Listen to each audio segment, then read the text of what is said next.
అందమైన చర్మ సౌందర్యం మీ సొంతం. Second aqua radiance deep cleansing gel.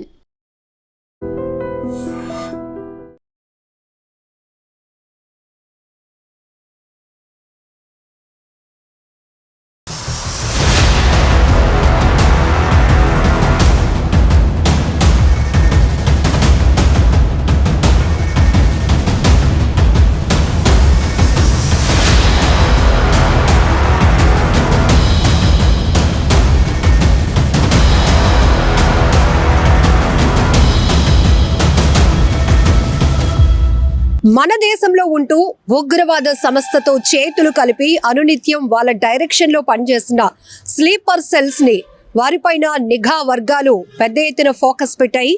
ఇప్పటికే హైదరాబాద్ లో భారీ పేలుళ్లకు సంబంధించినటువంటి కుట్ర కేసులో విజయనగరంలో ఉంటున్నటువంటి సిరాజ్ ను మొదట ఏపీ తెలంగాణ కౌంటర్ ఇంటెలిజెన్స్ అధికారులు జాయింట్ గా నిర్వహించిన ఆపరేషన్ లో భాగంగా అతన్ని అదుపులోనికి తీసుకున్నారు. సిరాజ్ ఇచ్చినటువంటి ఇన్ఫర్మేషన్ బేస్ చేసుకుని హైదరాబాద్ బోయిగూడలో ఉన్నటువంటి సమీర్ ను కూడా అదుపులోనికి తీసుకున్నారు. ఇద్దరిని కూడా రిమాండ్ కు వేసింది కోర్టు. ఆ తర్వాత వీరిద్దరిని కస్టడీకి తీసుకుని విచారించేందుకు కూడా అధికారులు అయితే గనక ప్రాసెస్ మూవ్ చేస్తున్నారు. సో ఈ కేసుకు సంబంధించి హర్యానాలో జ్యోతి మల్హోత్రాతో మొదలు పెడితే ఇప్పటికి 11 మంది వరకు కూడా ఉగ్రవాద సంస్థకు వీళ్ళు గూఢచారులుగా పనిచేస్తున్నట్లు తెలుస్తోంది. వీరందరిపైన కూడా పెద్ద ఎత్తున ఇంటెలిజెన్స్ వర్గాలు ఫోకస్ పెట్టాయి, నిఘా వర్గాలు. సో ఇప్పటికే ఒక్కొక్కరిని అదుపులోనికి తీసుకొని మన దేశంలో ఇక్కడ ఉంటూ ఇక్కడ గాలి పీలుస్తూ ఇక్కడ ఆహారాన్ని తింటూ ఇక్కడ ఉంటున్నటువంటి వీళ్ళు, ఇక్కడ తమ జీవితాన్ని కొనసాగిస్తున్న వీళ్ళు ఉగ్రవాద సంస్థలతో చేతులు కలిపి భారీ కుట్రలకు భారీ పేలుళ్లకు ప్లాన్ చేస్తూ ఉండటం ఇప్పుడు ప్రతి ఒక్కరిని కూడా షాక్ గురి చేస్తున్నటువంటి అంశంగా చెప్పుకోవచ్చు. ఇప్పటికే యూట్యూబర్ జ్యోతి మల్హోత్రా ఒక అమ్మాయి అయి ఉండి కూడా తను ట్రావెల్ విత్ జో అంటూ ఒక యూట్యూబ్ ఛానల్ ని రన్ చేస్తోంది. ఎక్కువగా పాక్ కు సంబంధించినటువంటి కార్యకలాపాల్లో ఆమె చాలా యాక్టివ్ రోల్ చేస్తున్నట్టుగా కొన్ని వీడియోలు కూడా ఇప్పటికే దర్యాప్తులో బయటపడటం, ఇంకా ఇలాంటి స్లీపర్ సెల్స్ ఎవరున్నారు అనే దానిపైన కూడా నిఘా వర్గాలు ఎన్ఐఏ పెద్ద ఎత్తున ఫోకస్ పెట్టింది. జాయింట్ ఆపరేషన్స్ అయితే కొనసాగిస్తున్నారు ఏపీ తెలంగాణ కౌంటర్ ఇంటెలిజెన్స్ అధికారులు కూడా అని చెప్పొచ్చు. సో ఇక్కడ మనం చూస్తే గనక దేశంలో ఎక్కడైతే వీళ్ళు సౌదీ అరేబియా నుంచి వస్తున్నటువంటి డైరెక్షన్స్, వాళ్ళు ఇస్తున్న సలహాలు సూచనలు పాటించడానికి 6 అంటే ఏపీ తెలంగాణతో పాటు కర్ణాటక, మహారాష్ట్ర, పంజాబ్ ఇలాంటి రాష్ట్రాలకు, ఉత్తరప్రదేశ్కి సంబంధించి ఇలాంటి రాష్ట్రాలకు చెందినటువంటి కొంతమంది యువకులు ఒక టీమ్గా ఫామ్ అయి ఇన్స్టా గ్రూప్ క్రియేట్ చేసుకొని ఎప్పటికప్పుడు వీళ్ళు ఒక మీటింగ్ స్పాట్గా హైదరాబాద్ని వేదికగా చేసుకున్నట్టు కూడా ఇప్పటికే తెలుస్తోంది. అలానే వీరు ఎప్పటికప్పుడు ప్లాన్ ఆఫ్ యాక్షన్ ఎట్లా ఉండాలి అనే దానిపైన కూడా మీటింగ్స్ పెట్టుకుంటున్నట్టు తెలుస్తోంది. ఇప్పటికే విజయనగరానికి చెందినటువంటి సిరాజ్ అయితే గనుక పేలుడు పదార్థాలు ఆన్లైన్లో పెద్ద ఎత్తున కొనుగోలు చేసి ఇంట్లో ఉన్నటువంటి బాత్రూంలో వాటిని స్టోర్ చేసినట్టు కూడా అధికారులు గుర్తించారు. సల్ఫర్, అమోనియం, అల్యూమినియం లాంటి భారీ పేలుళ్ల పదార్థాలు కూడా ఇప్పటికే అతను కొనుగోలు చేసినట్టు కూడా తెలుస్తోంది. అయితే ఫస్ట్ గా వీళ్ళు ట్రయల్ రన్ చేస్తారు. ఆ ట్రయల్ రిహార్సల్స్ అయితే సక్సెస్ అయితే గనక తర్వాత ఈ మిగతా టీం మెంబర్స్ ఎవరైతే ఉన్నారో వీళ్ళలో ఒక ఇద్దరు దేశంలో ఎక్కడైతే ఎక్కువగా జనావాసాలు ఉండే క్రౌడ్ ప్లేసెస్, కీలకమైన ప్రాంతాల్లో ఈ పేలుళ్లను చేయటానికి కుట్ర పన్నుతున్నట్టు, దానికి సంబంధించినటువంటి ప్రాసెస్ ను ప్లాన్ లో కూడా ఉంటున్నట్టు తెలుస్తోంది. ఇలా ఒక్కొక్కరు ఒక్కొక్క బాధ్యత తీసుకొని ఏవైతే ఉగ్రవాద సంస్థలు ఇస్తున్నటువంటి సలహాలు, వాళ్ళు చెప్తున్న ప్రతి మాటను కూడా వీళ్ళు తూచా తప్పకుండా పాటించే వ్యవహారంలో ఉన్నట్టు కూడా విస్తుపోయే అంశాలు రిమాండ్ రిపోర్ట్ లో బయటపడటం ఇప్పుడు ప్రతి ఒక్కరిని అవాక్కయ్యేలా చేస్తున్నాయని చెప్పొచ్చు. ఇంకా ఈ కేసుకు సంబంధించి హైదరాబాద్ ఎక్కడ ఉగ్రవాద మూలాలు ఉన్నా కూడా పేలుళ్లు టార్గెట్ చేసేది హైదరాబాద్ కేంద్రంగానే. అలానే ఇలాంటి స్లీపర్ సెల్స్ కూడా టీమ్స్ గా ఫామ్ అయ్యి వాళ్ళ కార్యకలాపాలకు ఎంచుకునే వేదిక కూడా హైదరాబాద్ ని అవుతోంది. అయితే హైదరాబాద్ లో పెద్ద ఎత్తున పేలుళ్లకు సంబంధించినటువంటి కుట్ర జరుగుతోంది అని చెప్పి ఎన్ఐఏ ఇచ్చినటువంటి ఫోకస్ పెట్టినటువంటి అంశాల్లో ఇప్పుడు ఒక్కొక్కటి కీలకంగా మారుతున్నాయి. ఒక్కొక్కరిని ఇంకా వీళ్ళ వెనకాతల ఎవరున్నారు, ఎవరిని వీళ్ళని మోటివేట్ చేస్తున్నారు, ఎవరు వీళ్ళకి డైరెక్ట్ చేస్తున్నారు అనే దానిపై కూడా నిఘా వర్గాలు పెద్ద ఎత్తున ఎత్తున ఫోకస్ పెట్టాయి. ఇప్పటికే విజయనగరం చేరుకున్నటువంటి అధికారులు ఇంకా విజయనగరంకి చెందినటువంటి కుర్రాడు సిరాజ్ ఇచ్చినటువంటి ఇన్ఫర్మేషన్ ఆధారంగా చేసుకొని హైదరాబాద్ లో సమీర్ను అరెస్ట్ చేశారు. ఇంకా ఎవరు ఉన్నారు అనే దానిపైన కూడా దర్యాప్తు వేగవంతంగా కొనసాగుతోంది. ఇక ఈ కేసుకు సంబంధించి పూర్తి వివరాలు కూడా ఒకసారి చూద్దాం. అసలు ఈ సిరాజ్ ఎవరు, సమీర్ ఎవరు, వీరిద్దరికి పరిచయం ఎలా ఏర్పడింది, ఎక్కడ కలుసుకున్నారు, ఇప్పటికే ఏదైనా ప్లేసెస్ ని ఎంపిక చేశారా వీళ్ళు పేలుళ్ళు చేయటానికి, రిహార్సల్స్ చేయటానికి ఎప్పుడు వీళ్ళు ముహూర్తం పెట్టుకున్నారు, అసలు ఈ అమెజాన్ నుంచి ఆన్లైన్ నుంచి వీళ్ళు ఎలా ఈ పేలుడు పదార్థాలు కొనుగోలు చేశారనే విషయాలు కూడా పూర్తిగా చూద్దాం. సిరాజ్ సమాచారంతో హైదరాబాద్ బోయిగూడకు చెందిన సమీర్ ను కూడా అరెస్ట్ చేశారు.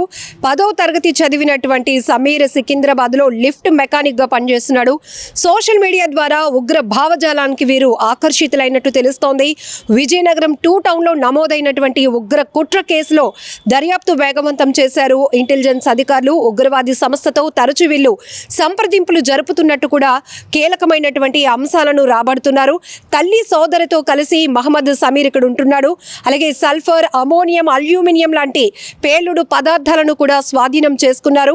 ఆన్లైన్లో వీళ్ళకి పరిచయం ఏర్పడింది. గ్రూప్ 2 ప్రిపేర్ కావడానికి సిరాజ్ హైదరాబాద్కు వెళ్ళటం, అక్కడ వీళ్ళ మధ్య పరిచయం ఏర్పడినట్టు కూడా తెలుస్తోంది. ఇన్స్టా గ్రూప్లో కూడా వీరిద్దరూ తరచుగా చాటింగ్స్ చేస్తూ ఉంటారు. దీనిపైనే అధికారులు నిఘా పెట్టారు. 21, 22 తేదీల్లో రిహార్సల్స్ చేయాలని కూడా వీరికి సౌదీ అరేబియా నుండి ఆర్డర్ వచ్చినట్టు తెలుస్తోంది. ఈ నేపథ్యంలోనే పేలుడు పదార్థాలు ఆన్లైన్లో ఆర్డర్ చేసినట్టు కూడా ఇక్కడ తెలుస్తోంది. ఎక్కువ శాతం టిఫిన్ బాక్సెస్ బాంబ్ని ఎలా తయారు చేయాలి అని వీళ్ళకి ఆదేశాలు వచ్చినట్టు, ఇక మిగతా 4 కూడా ఆ బాంబులు పెట్టే ప్లేసెస్ను కూడా గుర్తించాలని చెప్పి వారికి ఆదేశాలు వచ్చినట్టు కూడా రిమాండ్ రిపోర్ట్లో కీలక అంశాలు బయటపడుతున్నాయి. ఇక పెహ్లగాం దాడి తర్వాత దేశంలో కొన్ని ప్రాంతాల్లో పెద్ద ఎత్తున బ్లాస్ట్లకు కుట్ర జరుగుతున్నట్టు నిఘా వర్గాలు భావించాయి. ఈ నేపథ్యంలోనే పెద్ద ఎత్తున జాయింట్ ఆపరేషన్ కొనసాగించడం, వీరిద్దరిని అదుపులోనికి తీసుకోవడం కూడా జరిగింది. చాలా మంది అనుమానితులను కూడా ఇప్పటికే అదుపులోనికి తీసుకొని విచారిస్తోంది ఎన్ఐఏ. అలాగే ఏపీ, తెలంగాణ కౌంటర్ ఇంటెలిజెన్స్ అధికారులను చెప్పొచ్చు. స్లీపర్ సెల్స్ యాక్టివ్ అయ్యారు అని తెలుసుకున్న వారిపై కూడా నిఘా పెట్టారు. విజయనగరంలో అరెస్ట్ అయిన తర్వాత వీరిద్దరిని కోర్టులో ప్రొడ్యూస్ చేయడంతో కోర్టు అయితే వీరికి రిమాండ్ విధించింది. ఆ తర్వాత వీరిని కస్టడీలోనికి తీసుకొని విచారించడానికి కూడా అధికారులు ప్రాసెస్ని చేస్తున్నారు. ఇక హర్యానాలో జ్యోతి మల్హోత్రా అనే అమ్మాయి ఎవరైతే యూట్యూబర్ ఉన్నారో తనని కూడా అదుపులోనికి తీసుకున్న తర్వాత ఇక వివిధ ప్రాంతాలకు చెందిన ఉత్తరప్రదేశ్, హర్యానా, అలానే కర్ణాటక, మహారాష్ట్ర, ఏపీ, తెలంగాణకు సంబంధించి ఇప్పటికే 11 మంది వరకు కూడా ఈ ఉగ్రవాద సంస్థతో చేతులు కలిపి వారి డైరెక్షన్లో నడుస్తున్న స్లీపర్ సెల్స్ను అదుపులోనికి తీసుకున్నారు. ఇక వివిధ రాష్ట్రాల్లో కూడా ఎన్ఐఏ ఫోకస్ పెట్టింది. హైదరాబాద్లో వీరు రెక్కీ నిర్వహించారు టీంతో సహా.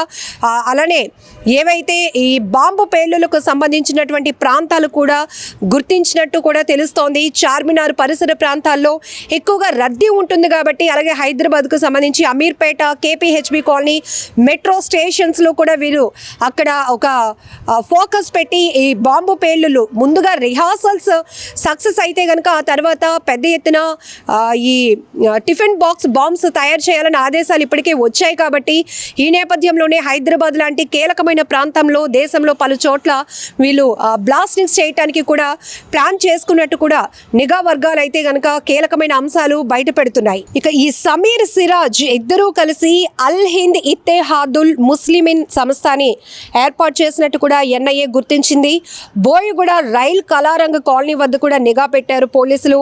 సమీర్కి సంబంధించినటువంటి కాంటాక్ట్స్ పై కూడా ఆరా తీస్తున్నారు.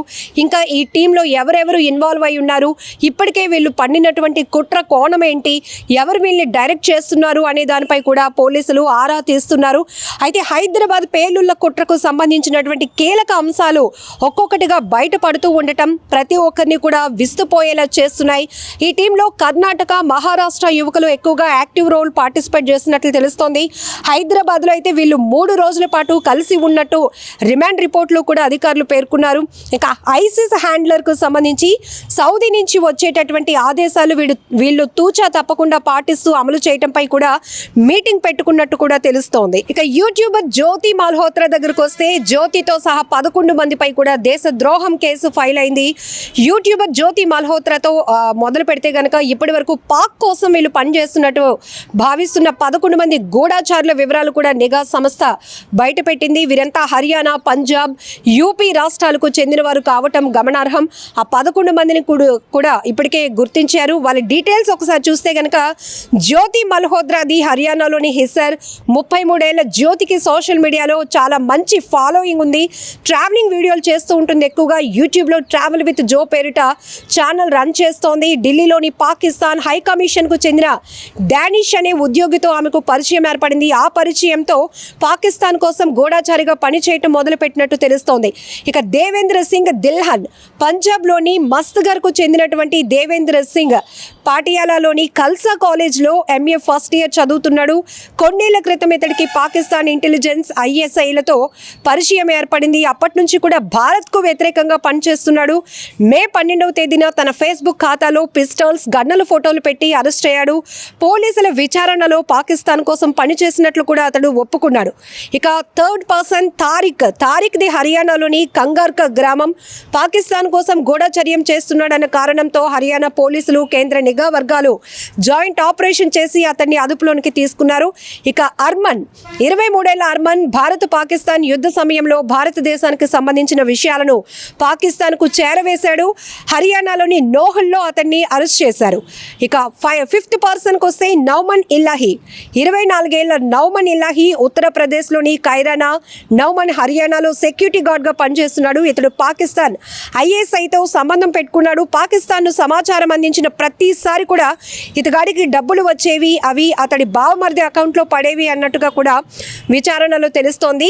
షహజాద్, ఉత్తరప్రదేశ్లోని మొరదాబాద్కు చెందినటువంటి షహజాద్ పాకిస్తాన్ భారత సరిహద్దు ప్రాంతాల్లో వస్తువుల్ని అక్రమ రవాణా చేస్తుంటాడు. పాకిస్తాన్ ఇంటెలిజెన్స్ ఏజెన్సీతో సంబంధం పెట్టుకున్నాడు.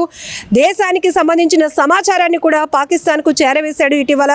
ఇక దీంతో ఉత్తరప్రదేశ్ యాంటీ టెర్రరిజం స్క్వాడ్ అతన్ని అరెస్ట్ చేసింది. మహమ్మద్ ముర్తాజా అలీ పాకిస్తాన్కు చెందిన ISIతో కలిసి పనిచేస్తున్నాడు. పాకిస్తాన్ కోసం పనిచేయటం కోసం ఏకంగా ఒక మొబైల్ యాప్ని కూడా ఇతడు క్రియేట్ చేశాడు. గుజరాత్ పోలీసులు అతన్ని అరెస్ట్ చేశారు. గజాలా, పంజాబ్కు చెందిన ఈమె పాకిస్తాన్కు డబ్బులు చేరవేస్తూ ఉంటుందంట. ఈమెది పంజాబ్లోని మలేర్ కోట్లా అన్నట్లు తెలుస్తోంది. ఇక పాకిస్తాన్లో యామిన్ మహమ్మద్ విభిన్నమైన పనులు చేయడానికి ఎంపిక చేసుకుంది. ఈ విషయం తెలుసుకున్న పంజాబ్ పోలీసులు కూడా తాజాగా అరెస్ట్ చేశారు. సుఖ్ప్రీత్ సింగ్, పంజాబ్లోని గుర్దాస్పూర్కు చెందిన సుఖ్ప్రీత్ సింగ్ను పాకిస్తాన్ కోసం గూఢచారిగా పనిచేస్తున్నట్లు కూడా గుర్తించారు. పంజాబ్ పోలీసులు ఇతన్ని అరెస్ట్ చేశారు. కరణ్ బీర్ సింగ్, పంజాబ్కు చెందినటువంటి ఇతను నేరుగా ISI తోటే సంబంధాలు పెట్టుకున్నాడు. ఇతడు భారత ఆర్మీకి చెందిన కీలక సమాచారాన్ని ISIకి చేరవేస్తున్నట్లు తెలిసింది. పంజాబ్ పోలీసులు గుర్దాస్పూర్లో ఇతన్ని అరెస్టు చేశారు. నిజంగా ప్రస్తుతం ఉన్నటువంటి సమాజం దేనికి ప్రయారిటీ ఇస్తుంది? ఆర్థిక సంబంధాల చుట్టూ మాత్రమే తిరుగుతుంది. మళ్ళీ ఎన్నికలంగానే చాలా విరక్తి కలుగుతాం. మంచి అనిపిస్తుంది కదా, లేడీస్ కూడా ఛాలెంజింగ్ జాబ్స్ చేసినప్పుడు చాలా బాగుంటది. ట్రాఫిక్ అసిస్టెంట్స్ గా నియమించిన ట్రాన్స్జెండర్స్ అందరితో సాల్యూట్ చేయించుకుంటున్నారు. ఫుడ్ డెలివరీ ఇవ్వటానికి వెళ్ళినటువంటి డెలివరీ బాయ్ అనిల్ పై కళ్ళ ముందు